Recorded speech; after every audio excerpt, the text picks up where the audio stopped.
gates and less runways than Stapleton did. All it does have is a lot more acreage. More acreage than an airport that size could possibly need. Most which sits unused. They say it's in case they need to do any future expansion. The airport is the 7th busiest airport in the US, according to our 2002 Trans Chicago Business Report. The initial cost of this new beast was to be $1.7 billion, but by the time they were done playing games, having problems, getting bailed out and got extra government money, and money from private corporations on top of that, it cost about $4.8 billion. Obscenely over budget. Words used to describe the airport were buried in technical problems, poor project management, overwhelming complexity, and America's most inconvenient airport. It was built in a high-wind area. Stapleton had not been that causes it to be shut down or flights delayed often. The extensive automated baggage system was so messed up, such a circus of errors, that it was worse than unusable. It was an industry joke. But it had to be built, and built there. Some say the reason that the airport was built, and there was no stopping it, no cost spare to do so, and why it was so over budget, and took so many years to build, is because it's really an underground military base, combined with a civilian detainment camp, and new information has surfaced that it could be a safe haven for the world's elite after the economic breakdown in America. Even though the area is basically flat, the expense and time that was taken to extensively lower some areas and raise others. They moved 110 million cubic yards of earth around. This is about 1/3 of the amount of earth they moved when they dug out the Panama Canal. The airport has a fiber optic communications core, made of 5,300 miles of cable. That's longer than the Nile River. That's from New York City to Buenos Aires, Argentina. The airport also has 11,365 miles of copper cable communications network. The fueling system can pump 1,000 gallons of jet fuel per minute through a 28-mile network of pumps. There are 6 fuel hold tanks that each hold 2.73 million gallons of jet fuel. This is somewhere in the no one will ever need this much range. Granite was imported from all over the world, Asia, Africa, Europe, North and South America, and used in making the main terminal floor. This is a ridiculous expense, especially when you're already over budget. They say the floor pattern echoes the roof design and subtly reinforces passenger flows. The huge main terminal is Jeppesen Terminal, named after Elfrid Jeppesen, who was the first person to create maps specifically for aviation. The company is still in business today. This area is known as the Great Hall. It's said this is what the Masons named their meeting place. It is 900 feet by 210 feet. This is over 1.5 million square feet of space. All told, there is over 6 million square feet of public space at the airport. The airport brags that they have room to build another terminal, and 2 more concourses, and could serve 100 million passengers a year. The airport flew 36 million in 2001. The entire roof of the airport is made of 15 acres of Teflon-coated woven fiberglass. The same material is on the inside as a layer, also. The place looks like a bizarre scene out of the movie Dune, comprised of huge, spiked tent-like structures. The material reflects 90% of the sunlight and doesn't conduct heat, so you can't see into the place with radar or see heat signatures. The only way to get to the other 2 concourses or terminals from the Great Hall, or vice versa, is by the airport's train system. There are more than 19 miles of conveyor belt track, luggage transport cars, and road, and their own underground tunnels that move baggage and goods. They're so huge you can drive trucks through them, and some remain unused.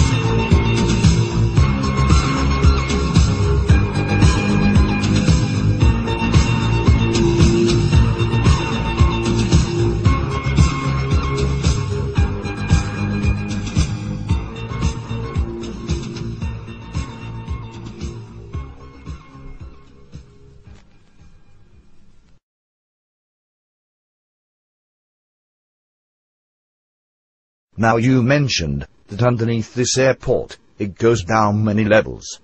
Yes. Does the fact that all these underground levels are there have something to do with why it took so long for this airport to open? Well, the gentleman that I was dealing with, Phil Schneider, said that during the last year of construction, they were connecting the underground airport system to the deep underground base. He told me that there was at least an 8-level deep underground base there, and that there was a 4.5 square mile underground city and an 88.5 square mile base underneath the airport. It is very unusual that they would allot a 50 square mile area on the surface at which to locate an airport in the middle of nowhere, unless they really plan to use it for something very unusual later. There is a 10-mile, 4-lane highway out to this airport, and there is nothing out there in between the airport and Denver. Not even a service station, at least in September 1995. The people in Denver are really upset with the fact that this airport went in the way it did.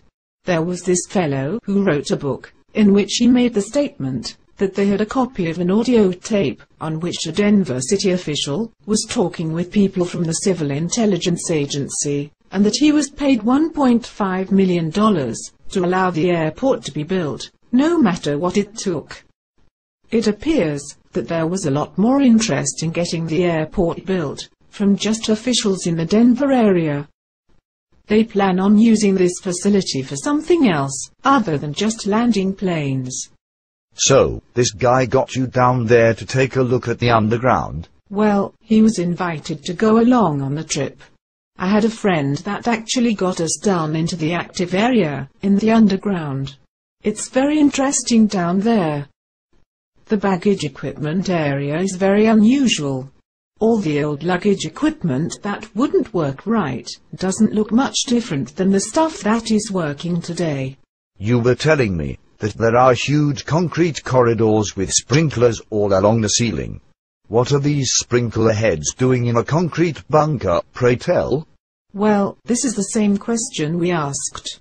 These shafts are huge and run along adjacent to the tram line on both sides. So, there are 2 of these huge shafts, large enough to fit a 2-lane highway in there.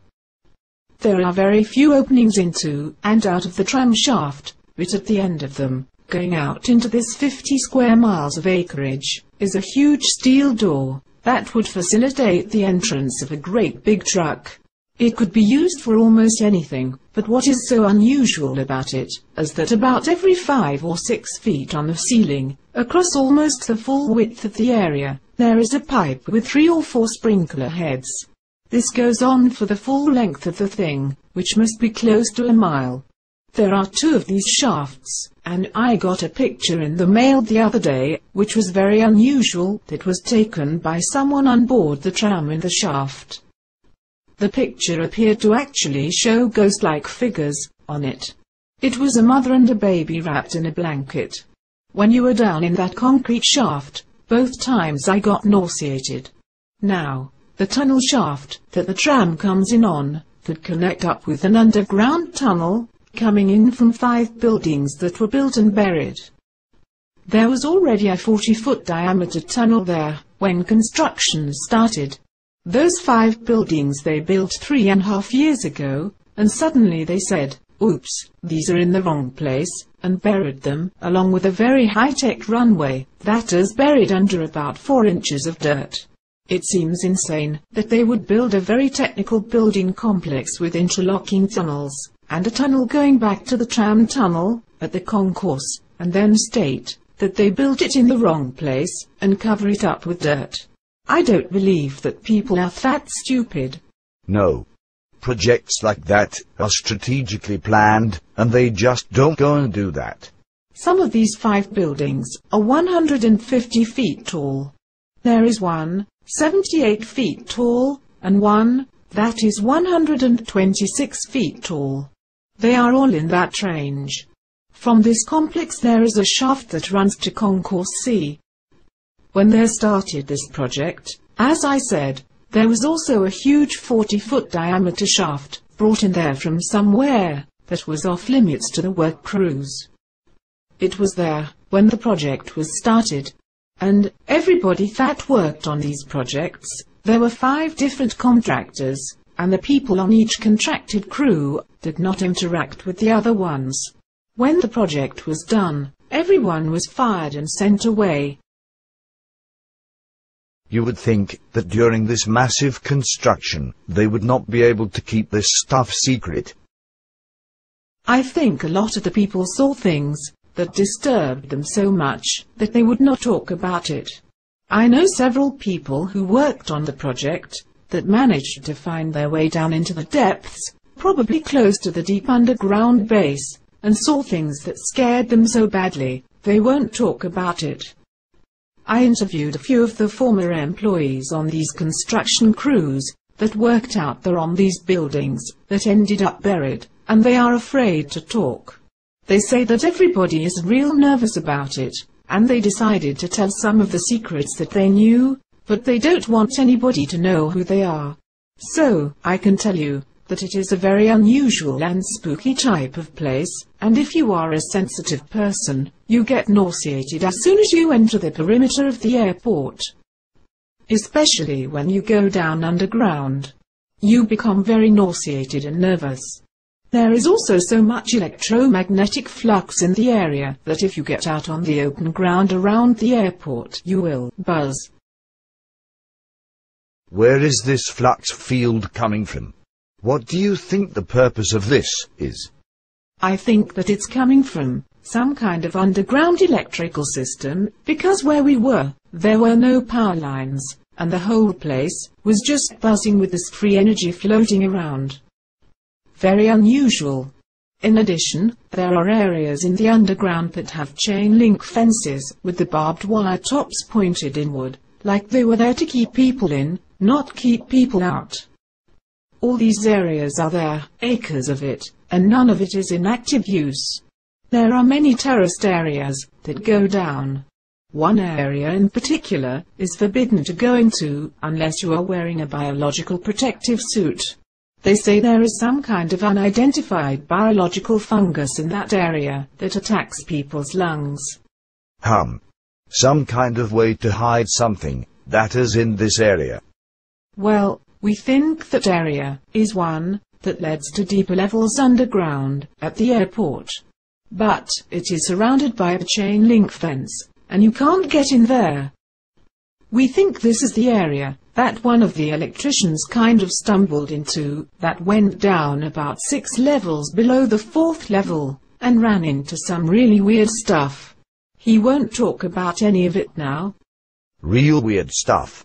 Also, at the airport, there are what look like miniature nuclear reactor cooling towers, and I don't understand why they are there.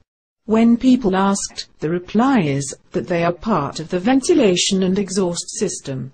Ventilation and exhaust from where? What do you think it's for? I think it is all hooked up to the deep underground.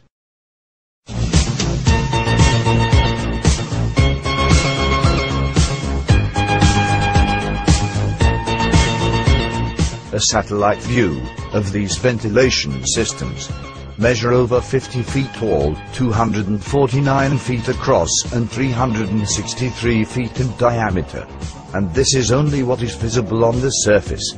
Notice the jet sitting on the top left-hand corner. It could actually fit in one of those shafts.